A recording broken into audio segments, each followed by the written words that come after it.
Louis Bourlot, bonjour. Bonjour. Merci d'être mon invité pour ce podcast. Pourquoi faire compliqué ? L'idée, c'est d'explorer les crises françaises, d'essayer de comprendre d'où elles viennent et surtout comment en sortir. Alors, il y a non pas une tradition, mais une pratique dans ce podcast. On se tutoie, si vous en êtes d'accord. Je m'en fous. C'est un oui ou c'est un non ? Oui, très bien. Tu as eu plusieurs vies ? Une vie de business, une vie politique éminente. Tu étais ministre, maire de Valenciennes, brillamment réélu. Et puis, tu as interrompu cette carrière politique au début des années 2010. Depuis, tu es resté la personnalité politique préférée des Français. Alors que tu es plutôt à l'écart du jeu politique. Et à chaque crise, on dit « Mais pourquoi pas Borloo ?» Par exemple, tout récemment, quand il a fallu choisir un Premier ministre, ton nom a été mentionné dans les journaux à plusieurs reprises. Et pourtant, ça ne s'est pas fait. Est-ce que tu n'es pas, dans ta position, l'homme qui a raison tout seul ? Quand je te dis ça, d'ailleurs, je pense à une image, je vois la dernière vignette des albums de Lucky Luke, là, avec le cow-boy qui part vers le soleil couchant, son Stetson et sa cigarette au bec. Il a réglé un certain nombre de problèmes, mais pour autant, ça n'est plus son affaire. Est-ce que tu n'es pas l'homme qui a raison tout seul ? Aucune importance. Aucune importance. D'abord, j'ai pas eu plusieurs vies, j'en ai qu'une. Je comprenais rien à l'école. Et comme tous ceux qui comprenaient rien, pas les dissipés qui comprennent rien. Je me suis mis en retrait et puis j'ai beaucoup écouté. Je me suis enrichi de l'intelligence des autres. C'est ce qui fait peut-être une toute petite originalité. C'est que je ne sais pas a priori. Et donc, si je peux donner un coup de pied dans la fourmilière, je le fais. C'est ce que je suis en train de faire. C'est pour ça que je suis ici, alors que je déteste la communication et les interviews. L'idée d'aller à Matignon, c'était quelque chose qui t'aurait plu ? Ça n'a aucun sens.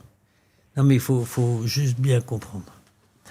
Moi, je suis convaincu que je pense que c'est un tout petit peu l'objet de la conversation. Le modèle français culturel et organisationnel est mort. Voilà, la tribu va mourir sauf ressaisissement. Donc l'idée d'être l'accompagnateur de ce système, même sympathiquement, même oui peut-être que mais ça n'a pas de sens. Ni ça m'a traversé l'esprit, ni je pense d'ailleurs ça n'a traversé l'esprit aux gens du fleuve. Au président ou à ses amis. Pas par antipathie antagoniste, c'est que ça n'a pas de sens. Bon. On est en train d'accompagner pour 500 dodos un système qui est aujourd'hui disqualifié. 500 dodos jusqu'à l'élection présidentielle. Jusqu'au départ du président. Au pire, c'est 500 dodos. Bon. Il y a que ça qui peut faire bouger les choses ? Ah non, il n'y a que les Français qui font bouger les choses. C'est pas le calendrier qui fait bouger. Donc, parce que l'idée, il y a une présidentielle, ça va rien régler. S'il n'y a pas un mandat si on demande pas, on propose pas un mandat, enfin, aux Français une ligne, une organisation, un choix humain et culturel pour qu'ils puissent dire oui, non, mais au moins que ça soit tranché. Vous pouvez mettre l'équipe que vous voulez. La catastrophe va s'accélérer. L'idée selon laquelle on prend à peu près le même clan qui a le même regard sur la société française. Et en disant, mais je vais plutôt prendre celui qui s'est démarqué avant l'autre, ou celui qui a été plus loyal, ou je sais pas quoi. Juste, on change un peu. Vous allez changer un jeune, je vais vous mettre un vieux. Enfin bon. C'est ce qu'on a fait la fois dernière. On a changé, on a mis un jeune. Oui, enfin, mais on a changé un cours des comptes pour un inspecteur des finances. Bon. Et une fois de plus, c'est des corps estimables. C'est une position très très clair sur le sujet. Donc, le modèle d'organisation français est mort. La domination culturelle des contrôleurs et d'inspecteurs est dramatique. Donc, avant, c'était simple.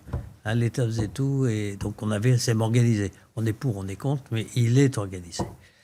Et puis, il y a une construction européenne. La construction européenne, au départ, c'est la paix. Hein, c'est la paix entre... la photo, c'est l'Allemagne, la France, les moteurs de l'Europe, mais des moteurs moraux pour la paix, c'est les deux protagonistes. Bon. Et puis donc, on fait une organisation, sauf qu'à un moment donné, c'est les fermiers généraux de l'Europe ou du monde, les intermédiaires, les financiers, ils t'expliquent que pour faire la paix, il vaut mieux faire juste un marché. Et donc, de la paix, on est passé à une organisation de marché. L'Europe n'est qu'un marché. Et on t'a fait croire que c'était la puissance économique qui faisait le marché. On aurait pu faire l'Europe de la culture, l'Europe de la recherche, l'Europe des producteurs, l'Europe de l'industrie, l'Europe de l'espace. Non, non. On a fait l'Europe des marchés. Donc on fait une monnaie. Donc dans le système français, tu n'as déjà plus l'Europe de la paix, mais tu as l'Europe du marché qui édicte des directives, et puis tu contrôles plus ta monnaie, donc tu fais plus les ajustements, donc tu ne retires pas les conséquences. Comment je fais les ajustements puisque je ne peux plus les faire par ma monnaie? Bon. Ensuite, c'est vrai que de ce point de vue, l'union monétaire nous a coûté cher. C'est-à-dire que, en fait, on vit dans une fiction, on est un État central. Pas du tout. Aucune organisation au monde est aussi émiettée que la France. La Cour, elle est à Paris. La cour d'influence, la cour de nomination, la cour d'ambiance, les normes, les règlements, l'empêcheur, le contrôleur, le donneur de leçons, le normalisateur, comment tailler la haie, comment curer la rivière, la taille des fenêtres dans la crèche. Ça, oui. Mais je plaisante pas. C'est authentique ce que je dis. Et évidemment, tout ça n'a aucun sens. Tout système humain a besoin d'une organisation. Une tribu, une famille, une armée, un syndicat, une religion, un État. Bon. Pour ce qui concerne les États, le plus important des groupes humains, c'est qui fait quoi et qui répond à qui. Alors, on a le Portugal qui a un État centralisé qui se redresse magnifiquement. On a l'Espagne qui a un État fédéral. Fédéral, ça veut dire quoi? C'est-à-dire les peines et soins qui concernent la vie quotidienne, les mamans, les enfants, bon... Voilà, c'est la province, pour simplifier. Et puis, ce qui est la sécurité, l'avenir, la recherche, un peu plus que le régalien. C'est bon. Nous, tout le monde s'occupe de tout. Alors, c'est fou. Ça ne fonctionne pas. Et du coup, tout se dégrade. Car la caractéristique aujourd'hui de la France, qui est absolument unique, qui me rappelle mes premières années professionnelles, la France est une entreprise en faillite. Mais pas en faillite financière. La faillite, c'est faillir. On est en faillite sur la chaîne judiciaire, sur le système pénitentiaire, sur les mathématiques, mais aussi sur les gamins en grande difficulté. On en a 400 000 suivis par l'aide sociale à l'enfance, 150 000 par la protection de la jeunesse. On a 50 000 enfants soldats, c'est-à-dire qui, avant la puberté, définition de l'enfant soldat, a déjà utilisé une arme. On a 80 000 mineurs isolés. On a une désintégration républicaine. On a la situation de l'université, celle de l'hôpital. C'est-à-dire que le propre d'une boîte en faillite, en difficulté, c'est qu'elle est en difficulté partout. Parce que c'est le bloc ressources humaines qui n'est pas adapté, et c'est l'organisation qui n'est pas adaptée. Alors au début, ça ne se voit pas trop, parce que tu as l'air du navire. Et puis quand ça commence à se voir, on fait de la réclame. La boîte en faillite, c'est elle qui augmente le plus sa publicité. Alors la publicité, ça peut faire croire que tu as vendu 100 Mirage, ça peut, ou Rafale. Enfin, je veux dire, les gestes, et on va faire un programme que 4,4 milliards à Marseille. Enfin, tout ça. C'est Macron, ça, hein? Mais c'est les fermiers généraux. Tout ça, c'est fait de bonne foi. Et ce qui est terrible dans notre affaire, qui est le drame, tout ça est tellement énorme que les Français savent très bien que on a la pire ponction fiscale en tous les cas de l'Union européenne et la deuxième globalement de l'OCDE. Dans l'OCDE, oui. On a le pire déficit de l'Europe, et on a la plus grande dégradation des services publics. Et avec tout ça, on a moins de policiers que les Allemands, moins de médecins que les Allemands, et moins de magistrats que les Allemands. Donc on a un problème d'organisation. Bon, ce que je dis, moi, simplement, c'est que on ne met pas les forces publiques au bon endroit. Par où on prend le problème, Jean-Louis? C'est simple. Ce tableau calamiteux. Oui. Mais non. Le premier levier, c'est lequel? C'est juste qui fait quoi dans le pays. C'est assez simple. On est 67 millions fouillés après. Voilà, on a la Manche, l'Atlantique, la Méditerranée, on a quelques montagnes, des hautes, des moyennes, on a des dômes. On a des îles qui ne sont pas des dômes, d'ailleurs. Bon. Une agriculture, une histoire, une formation. Voilà. On a la première communauté arabo-musulmane d'Europe.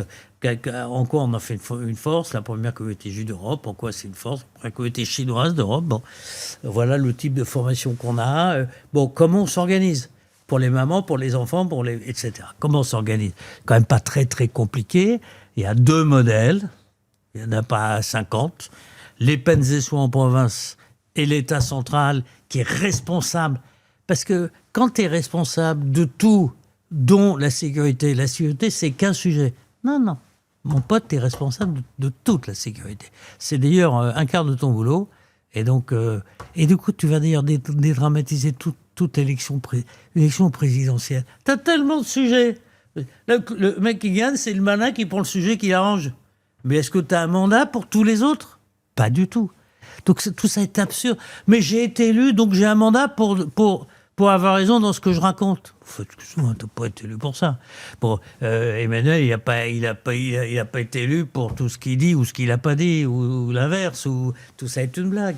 Les fermiers généraux devaient mettre un des leurs au pouvoir. Ça n'aurait pas été lui, ça aurait été Mathieu Pigasse ou un autre. Ça n'a aucune importance. Bon. Simplement, la dégradation est telle que les Français, ça y est, ils ont compris. Ils ont tous une nièce qui a été bousculée à la gare ou dans le tramway, un vieillon qui a attendu 11 heures à l'hôpital de Châtellrouge, je ne sais pas où. Il voit les trucs PISA, il voit bien Parcours Plus, je ne sais pas quoi, il voit bien... Bon. Donc ils ont compris que ça ne marchait plus. Ouais. Ils le subissent. Ils le subissent, ils ont compris que ça ne marchait plus, ils ne savent pas trop pourquoi. Alors, la seule réponse, c'est une réponse de radicalité politique.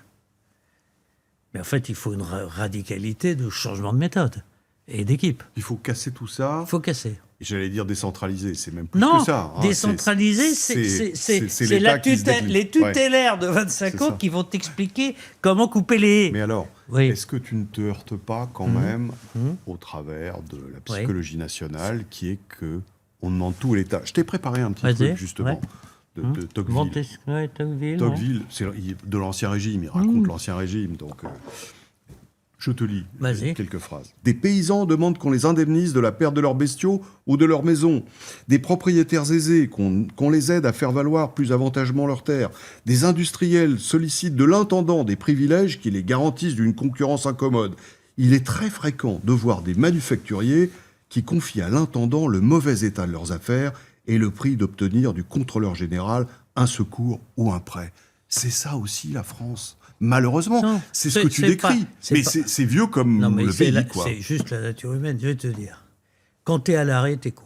La France est un pays d'épopée. Un pays de grandes transformations, de révolutions ou d'épopée. On n'est pas capable de s'ajuster à la marche. C'est comme ça, on peut pas... Tu peux faire le Concorde et la Corvette... Premier vrai jet de niveau mondial. Tu peux faire Kourou, tu peux faire en 10 ans un parc électronucléaire incroyable. Tu peux faire... Bon. Mais t'es pas foutu de régler ça. Bon. Donc aujourd'hui, on est revenu un peu à ce qu'il décrit, avec un système qui ne peut pas répondre, parce qu'il n'en a pas les capacités, et c'est tant mieux. Et tout le monde est à l'arrêt. Et alors, quand tout le monde est à l'arrêt, tout le monde déteste tout le monde. C'est ce qui se passe maintenant. C'est exactement ce qui se passe maintenant. Donc quand tu es à l'arrêt, c'est touche pas à ma gamelle. Je te déteste. Il faut relancer l'épopée. Et au fond, ce qui est devant nous, c'est l'épopée de la confiance. On peut régler ça avec une élection ou comment ça se passe? Qu'est-ce qui fait le point de bascule? Qu'est-ce qui a fait que Jaruzelski est tombé en Pologne? Une petite grève Gdansk, un syndicat sympa, l'équivalent de la CFTC française. Puis les gens trouvaient ça sympa. Et puis il y a un maire qui meurt à Glévitch, puis un mec qui se présente, il dit aux gens de Solidarność, vous voulez bien que je mette votre logo? Ouais, le mec qui est élu au premier tour, le régime tombe. Si tu veux, Lénine disait, demande pas, essaie pas d'organiser l'avenue de la Révolution, c'est elle qui décide de la date. Moi, ce dont je suis convaincu, c'est que la nouvelle Révolution française est en route. Voilà. C'est-à-dire qu'on va réorganiser notre État sur une société de la confiance, de la performance qui rendait compte à tout le monde. Voilà. Ça, c'est sûr. L'épopée va se faire, je n'ai aucun doute. La question, c'est maintenant, dans les 6 mois qui viennent, est-ce que j'aurai assez de force et d'autres pour imposer ça au débat, pour que les Français donnent mandat à une équipe pour le faire? Parce que c'est les Français qui décident, à la fin de la journée, c'est pas moi. Bon. Parce qu'il faut un petit mandat quand même pour le faire. Il y aura un peu d'obstacles, donc il faut un mandat. Est-ce que ça se fera 3 mois après? Je n'en sais rien. Mon intuition à moi, c'est que c'est maintenant. Voilà. Est-ce que ça peut se passer sans spasme? Une révolution, comme dit l'autre, c'était pas un dîner de gala. Mais ce qui va se passer, c'est l'espace terrifiant si on ne fait pas. Mais au fond, les Français, c'est un grand peuple intelligent. Ils savent très bien. Bon, il y a eu ce rêve révolutionnaire. C'est pas de la contre-révolution. Moi, on aurait un État cendrier qui marche bien. Jamais j'imaginerais ça. Sauf qu'il n'est plus centralisé. Il redeviendra plus centralisé. Vraie centralisation, c'est-à-dire t'as les capacités de faire, t'as les hommes, les moyens. Bon. Mais ce qui est fou, c'est quand on dit qu'on est réfractaire. Mais attends. Gaulois réfractaire. Mais tu plaisantes, réfractaire avec tout ce qui nous arrive. Non mais attends, réfractaire de quoi? T'as des infirmiers qui se font insulter à l'hôpital, t'as des médecins agressés, on est dans une contre-société, on est rentré dans une mexicanisation de la société française. C'est-à-dire, réfractaire, hein? Tu parles. Non, il y a un moment, on est le peuple le plus docile. Contrairement à ce qu'on se raconte dans notre espèce de mythologie. On est un peuple docile, très docile, jusqu'au moment où là, quand on viole ton enfant, là, tu fous la merde. Bon. Et là, c'est pas pour rigoler. Mais enfin, c'est quand même une fois tous les 200 ans, hein, en vrai. Hein, le grand mythe de la France réfractaire, révolutionnaire, machin, c'est sympa, mais c'est pas très vrai. Alors on voit des épisodes quand même de temps en temps, les gilets jaunes. Mais non, mais ça, excuse-moi, mais ça, c'est une colère absolue. C'est-à-dire que faut bien comprendre ce qui se passe. Mais on peut parler des retraites. Des retraites. Pareil. T'as des gens qui bossent raisonnablement toute la journée, qui voient le service public, je m'en fous qu'il soit public, moi. Mais le service, pour les gens, pour être privé, je m'en tape. Bon. Qui se dégrade. Mais il ne se dégrade pas d'un tout petit peu. Il se dégrade de beaucoup, y compris pour aller chercher des papiers à la préfecture. Il faut faire le parcours quand même. C'est édifiant. C'est des heures d'attente. Changer un passeport. Non, il faut que tu t'appelles parce que c'est à Nantes. Enfin bon, bref. Le système est démoniaque. C'est quoi le sujet d'un retraité? C'est ses petits-enfants. Or, voilà, on est là et ça va de plus en plus mal pour les petits-enfants. La moitié des gens se demandent s'il faut que les petits-enfants vivent en France. Non mais on en est quand même là. Et ça, on n'est pas en train de discuter d'un problème fiscal, l'évasion de son famille. Ce n'est plus le sujet. Non mais je pense qu'on ne se rend pas compte le dysfonctionnement. Moi, je suis allé à la Cour nationale du droit d'asile. Pardon, je ne suis pas nombreux à y être allé. Je suis allé voir comment ça se passait pendant une journée complète. Tu es allé voir pour voir. Pour comprendre, ouais. Pour comprendre. Le dossier le plus rapide, c'est un Géorgien qui a depuis 7 ans, qui a déjà 2 enfants. Le reste, c'est 10 ans, 11 ans, 12 ans. Alors, je suis allé voir comment ça se passe pour le Malien qui arrive. Là, rien ne marche. La chaîne ne marche. Pas la peine de faire des grands débats. La migration est-elle une chance ou un drame? Commence pas à faire fonctionner ta bécane quand même. Tu vois, c'est quand même plus simple.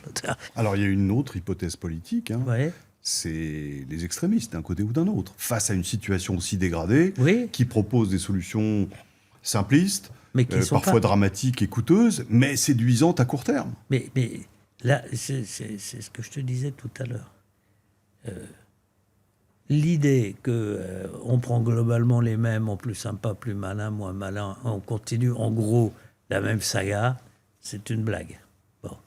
Donc pour l'instant, les réponses, elles sont de ces deux côtés dits extrémistes. Très bien. Quel rôle tu joues là-dedans, toi? Alors moi, je suis un peu le tiers de confiance. Et c'est bien parce que c'est pas une écurie, c'est une révolution. Et dans une révolution, tu as alors c'est une révolution joyeuse, qui est quand même très documentée, qui part pas comme ça. Bon, à cette heure-ci, je suis le tiers de confiance. Parce que, je sais pas pourquoi. Tu dis à cette heure-ci, ça veut dire que ça peut changer. Non, non, je dis à cette... Alors, c'est pas à cette heure-ci par rapport à un autre rôle que je pourrais avoir. Je dis à cette heure-ci, c'était pas vrai il y a 2 mois. Voilà. Donc là, à l'heure où je parle, c'est comme ça. Je découvre, voilà, je préfère le dire, que apparemment, je suis un certain tiers de confiance pour tout le monde. Pour les organisations syndicales, pour le patronat, pour les collectivités, les communes, les départements, les régions, les membres du gouvernement, les sénateurs, les députés. Bon, ça ne veut pas dire qu'ils pensent que j'ai raison sur tout, mais en tous les cas, je suis dans une révolution comme ça. C'est le concept, c'est la vision et le concept qui comptent, c'est l'idée qui compte. Bon. L'incarnation, Alors, c'est essentiel. Oui, mais France. il peut y avoir... Ouais, mais... Pétons ce système pseudo-monarchiste à la con qui nous a amenés au pire, tu crois pas que c'est nous, pire dérive. Hein, que finalement, on élit le président et que ça nous permet de décapiter le roi plus souvent que si on le faisait en réalité. Quoi. Oui, non, mais sauf que si on avait une organisation qui est très bien faite, et on décapite le roi ailleurs, il n'y a pas qu'en France, il y a des pushs ailleurs, il n'y a pas qu'en France. Voilà, c'est le propre même du pouvoir et de l'incarnation. Mais la grande idée qu'on ait des gens très différents, enfin, tout ça, pardon. Un peu d'humilité, Bon.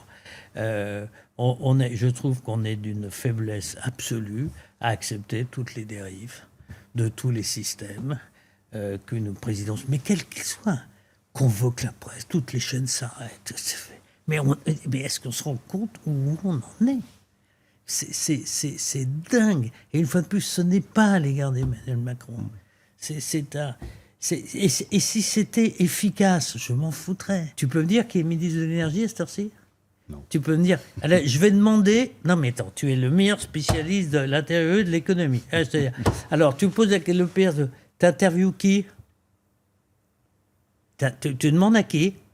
Sur un sujet aussi crucial qui engage nos 50 ans qui viennent, à qui M. François Langlais propose une interview d'1 heure pour aller au fond des choses, pour discuter de la stratégie énergétique, géothermique, nucléaire, petit, moyen, grand. Dans la sphère publique, honnêtement, il faudrait chercher. Hein. Non mais donc, tu comprends bien que ce modèle ne peut plus marcher. Il ne peut plus fonctionner. J'ai appris qu'on avait vendu des Rafales hier. Parce que, bon, Pourquoi ça te fait rire ? Parce que Zelensky, il a acheté des Gripen suédois il y a 6 mois, 130. Enfin bref, tout ça est ridicule. Quand tu sais, tout est complexe, les dossiers sont compliqués, ça ne se fait pas comme ça, entre la poire et le dessert. Enfin, tout ça n'a aucun sens. Mais la presse de la cour entretient tout ça. Pardon de le dire, mais je dis sans méchanceté, sans... Ton plan Borloo oui. de 2018, oui. Tu le regrettes pas ? Finalement, c'est un plan... c'était pas un plan Borloo, d'abord, c'était 17 programmes qu'on avait élaborés avec... C'était pour l'intégration, hein ? Mais non, la France des quartiers. Pas seulement. C'était des zones rurales, des DOM. En fait... Macron l'a balayé en 2 temps, 3 mouvements. C'est pas 2 blancs qui vont régler les problèmes d'intégration. De mâles blancs. De mâles blancs. C'était venu de la demande des maires. Moi, je n'avais rien demandé. Bon. Et en fait, moi, je considérais qu'il fallait des programmes opérationnels. Parce que l'effet blast, si tu n'as pas l'effet blast, ça ne marche pas. Donc il fallait travailler avec les entreprises, avec les chambres de commerce, d'agriculture, avec les départements, les régions, les mamans, enfin bref, initiatives économiques. Enfin, c'était 17 programmes opérationnels qui étaient totalement financés par tous les acteurs. Et puis, tout ça est connu, signé, tous les ministères, tout ça. Il n'y a rien de secret, ce n'est pas une conférence de presse. Donc le truc, il est lancé. Pas besoin Mais lui, il veut le symboliser, il veut faire un truc à l'Élysée. Va savoir pourquoi. Tu lui demanderas. Parce qu'il est comme ça. Je ne sais pas, je ne... Bon. La communication, le désir justement de l'effet blast, etc., non? Je ne suis pas d'avis. Je ne sais pas, je n'ai juste pas mis d'huile sur le feu, parce que je considère que... Tu n'en as pas conçu du ressentiment? Non. Non, que je dis non, c'est non, aucun. J'aurais dû, probablement, mais non. Pourquoi? Je me suis dit, je vais mettre le feu aux poudres. Enfin, je veux dire, je ne suis pas un personnage considérable, mais enfin, quand même un tout petit peu de crédit, notamment dans ces quartiers, toute la rénovation urbaine, les zones franches économiques, les équilibres, je veux dire, un petit capital quand même. Bon, si je fais ça, le président il est là depuis 1 an et demi, il va rester là 3 ans et demi, je vais plutôt essayer de donner une deuxième chance au produit. Voilà, c'est... Donc je n'avais pas de rancune pour cette raison-là. Tout le monde peut faire une bêtise. On est sur des sujets suffisamment graves pour que les éventuelles petites vexations soient très, très, très ridicules et très secondaires, franchement. Les années qui ont suivi n'ont pas été très productives sur ce chapitre non plus. Non, il y a eu un, deux trucs faits par Blanquer, d'ailleurs. Ouais. La cité éducative, il y a eu deux, trois trucs. Bon. Non, mais... L'intégration en France, c'est un échec total. Là aussi, Mais c'est un échec total. Mais attends, comment tu peux penser un quart de seconde que tu vires 400 000 emplois aidés? On peut détester les emplois aidés comme concept, mais ça, c'est une autre question. Mais aider, ils étaient d'abord aidants. Hein, et ils aidaient qui? Les mamans, les gamins, les trucs soutien scolaire, pardon, et pas Henri IV. Bon. Donc, tu pètes complètement les éducateurs, le système de soutien, qui est quand même dans des univers compliqués, tu les remplaces par rien, et tu t'étonnes.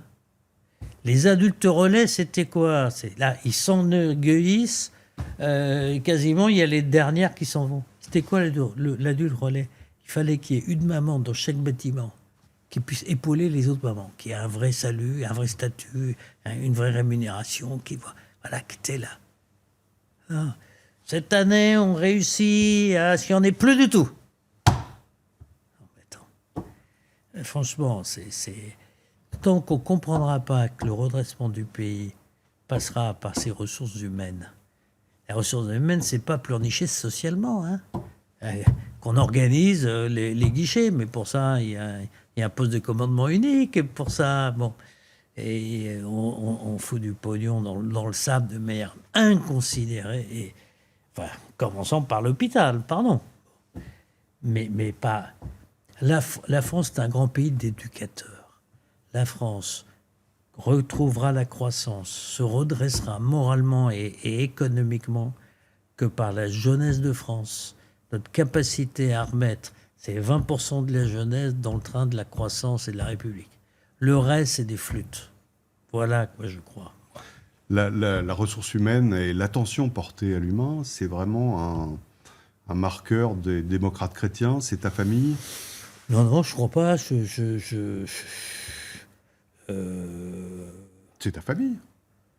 Idéologique, si je puis dire. Je sais pas. Non? De quoi tu te revendiques? Je sais pas. J'espère que je suis un brave type, voyou, c'est-à-dire de parole, de l'oral. Bon, et je trouve que le gâchis, c'est jamais bien, mais le gâchis humain, c'est vraiment pas bien du tout, quoi. Et j'ai une certaine révolte sur des gens qui ont franchement tout, quoi. L'éducation, le système, le truc, le bon endroit, le bon pays, on a quand même une chance folle, et qui ne s'intéressent pas beaucoup aux richesses différentes des leurs. Donc je ne pouvais pas dire ma famille, oui, chrétien. Chrétien? Ouais, chrétien, mais franchement, un mauvais chrétien, quoi. Pourquoi mauvais? Parce que... un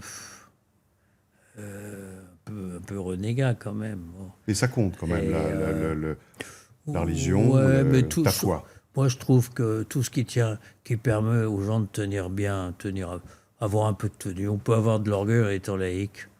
Au fond, j'aime beaucoup l'orgueil, je déteste la prétention.